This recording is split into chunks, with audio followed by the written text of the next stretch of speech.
What's up? Hey, Spencer in Colombia. What's going on, Sean? I'm not in Colombia. I'm in Argentina, He's but in nice try. Argentina, guys.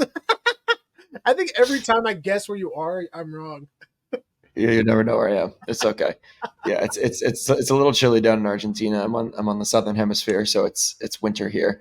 I'm in Villa La Angostura, which Oh, is a cool little town in the mountains on a lake, kind of near Lake Patagonia, like southern Argentina. well, today, guys, I'm very excited to finally discuss Fantastic Four #1, 9.6 grade. The highest graded Fantastic Four 1 comic is going to hit Heritage Auctions.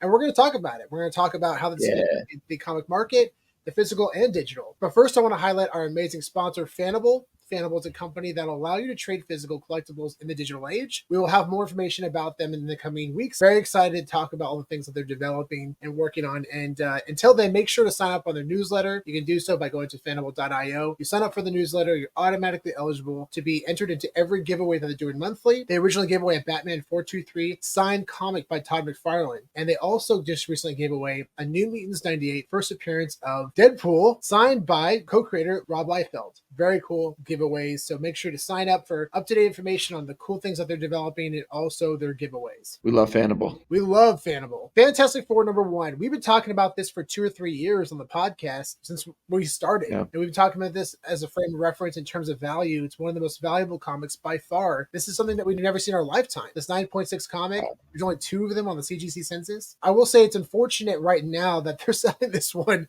and not a couple years ago, because a couple years ago, I think it'd probably sell for 8 digits. But now, probably going to see significantly less, which could be great potential value for whoever ends up buying this thing. Yeah, I mean, we are huge fans of this book, and yeah, if you've listened to any of our content, you've probably heard Sean talk about FF1 innumerable times.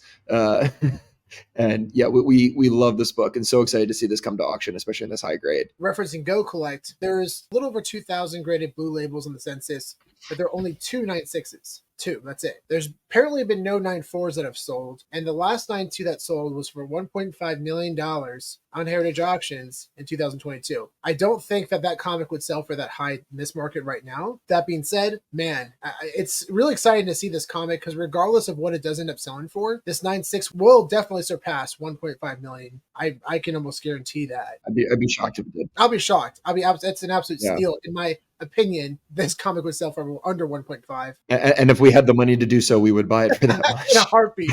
No question. In a heartbeat. I mean, this is a comic that you're going to see like Kevin Feige probably bid on. You know, I don't know who originally owned these two, but apparently Kevin Feige owns a 9.8 of X-Men #1. Wow. Yeah, so that's the rumors at least. I don't know if it's confirmed. I haven't really dived deep into it, but a friend was telling me that at the end of the day. So you can imagine that there's going to be some heavy hitters going after this one because it's never sold publicly, ever. No.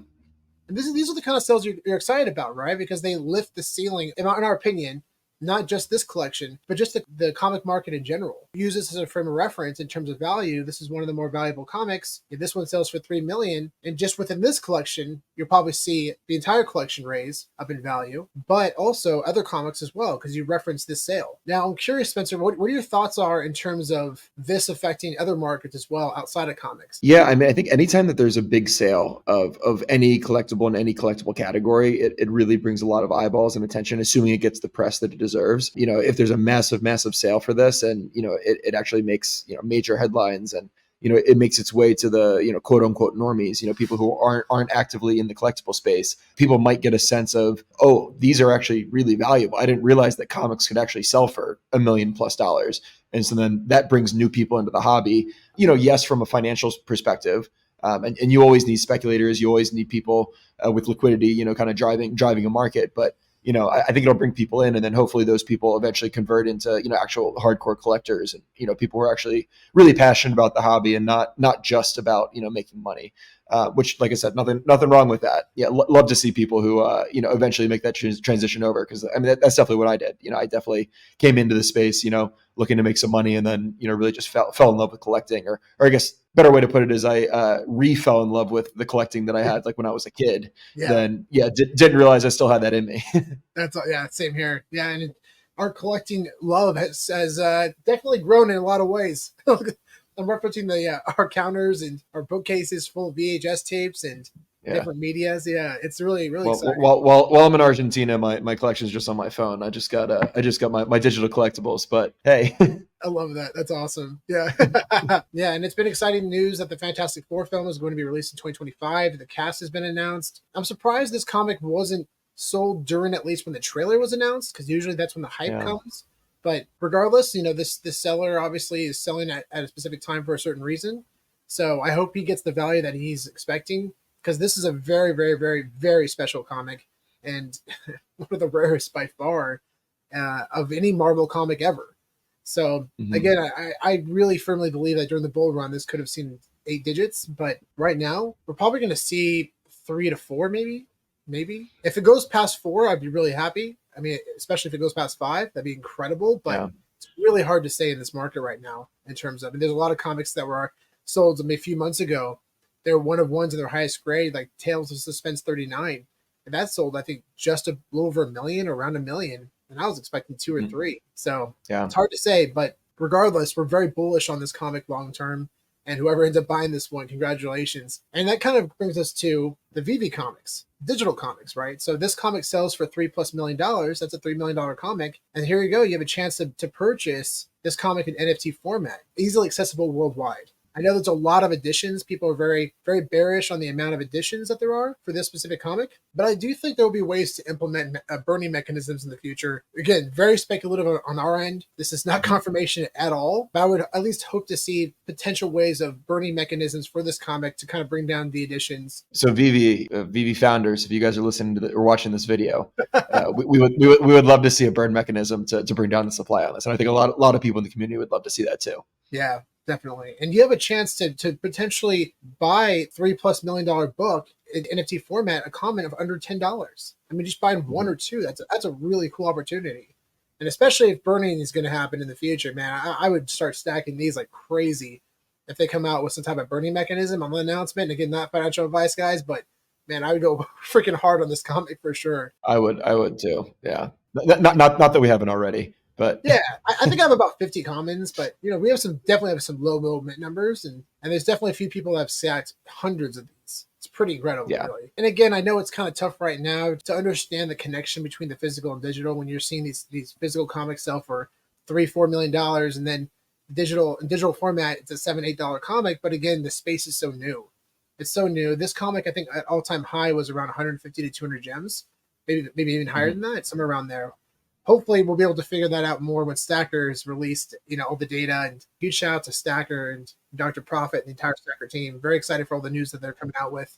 Owning an yeah. NFT, all this stuff. It's really exciting stuff. So Totally, yeah, and I think it's important with this to kind of take a step back and look at like the total edition size across both digital and physical. So physical, there's only 2,000 to 3,000 that are graded known in the world physical editions, and then there's 50,000 editions of this one. That's only 52,000, 53,000 editions total worldwide of this book.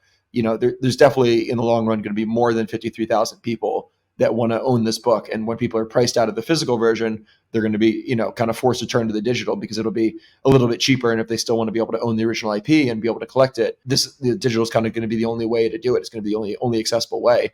And there's definitely going to be more than 62,000 people that want this book, overall.